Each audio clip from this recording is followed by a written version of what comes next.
'కరక్కం' అనే Malayalam cinema Sony లైవ్‌లో తెలుగులో స్ట్రీమ్ అవుతుంది. ఈ సినిమా ఎలా ఉందో ఈ వీడియోలో తెలుసుకుందాం. ఈ లోపల వీడియోనైతే లైక్ చేసి ఛానల్‌ని సబ్స్క్రైబ్ చేసుకోకుండా చూస్తున్నట్టయితే సబ్స్క్రైబ్ కూడా చేసుకోండి. ఈ సినిమా అంతా చూసాక నాకైతే సినిమాలో పెద్దగా ఏం లేదనిపించింది. ఈ సినిమాలో రెగ్యులర్‌గా ఉండే హర్రర్ సినిమాలో ఎలాంటి లైన్ అయితే ఉంటదో అలాంటి లైనే ఉంటది. ఇద్దరు వ్యక్తులు బాగా తాగేసి ఒక శ్మశానానికెళ్ళి అక్కడ సమాధుల మీద ఉన్న శిలువల్ని లాక్కొచ్చేస్తారు. అలా తెస్తున్నప్పుడు వాటితో పాటు ఆత్మలు కూడా వీళ్ళ వెనకాల వచ్చేస్తాయి. ఇంక తర్వాతేమో ఆత్మల్ని వెనక్కి పంపించాలంటే వాటి గురించి తెలుసుకోవాలని చెప్పి తెలుసుకోవడం స్టార్ట్ చేస్తారు. ఇలా రెగ్యులర్‌గా అనిపించే లైన్‌ని చాలా లైటర్ వెర్షన్‌లో చెప్పినట్టుగా అనిపిస్తది.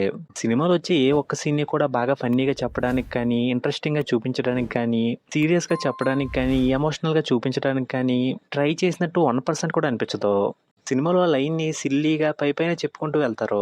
సినిమా ఫస్ట్ హాఫ్‌లో ఆత్మలు వీళ్ళ వెనకాల వచ్చేటప్పుడు వచ్చే కొన్ని సీన్స్ చూడడానికి పర్వాలేదనిపించినియి.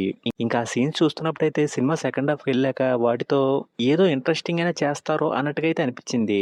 కానీ సినిమా సెకండ్ హాఫ్‌కి వెళ్ళే ముందే రొటీన్ రివెంజ్ డ్రామా అని తెలుస్తది. ఇంక దాన్ని కూడా చాలా సింపుల్‌గా, సిల్లీగా చూపించారు. ఇంక సినిమాకిచ్చిన ఎండింగ్ కూడా ఫుల్‌గా సాటిస్ఫైయింగ్‌గా లేదు. ఇంక సినిమాలో సాంగ్స్ అయితే కొంచెం ఎక్కువైన ఫీలింగ్ వచ్చింది. కానీ బ్యాక్‌గ్రౌండ్ స్కోర్ అయితే బానే ఉంది. కానీ కొన్ని సీన్స్‌లో అయితే కొంచెం ఎక్కువగా వస్తున్న ఫీలింగ్ అయితే వచ్చింది.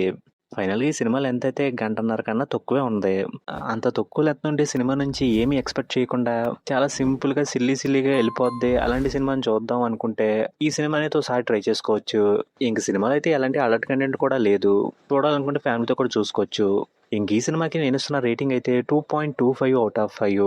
ఇంకా వీడియోని క్లోజ్ చేసే ముందైతే వీడియోని లైక్ చేసి ఛానల్‌ని సబ్స్క్రైబ్ చేసుకోకుండా చూస్తున్నట్టయితే సబ్స్క్రైబ్ కూడా చేసుకోండి.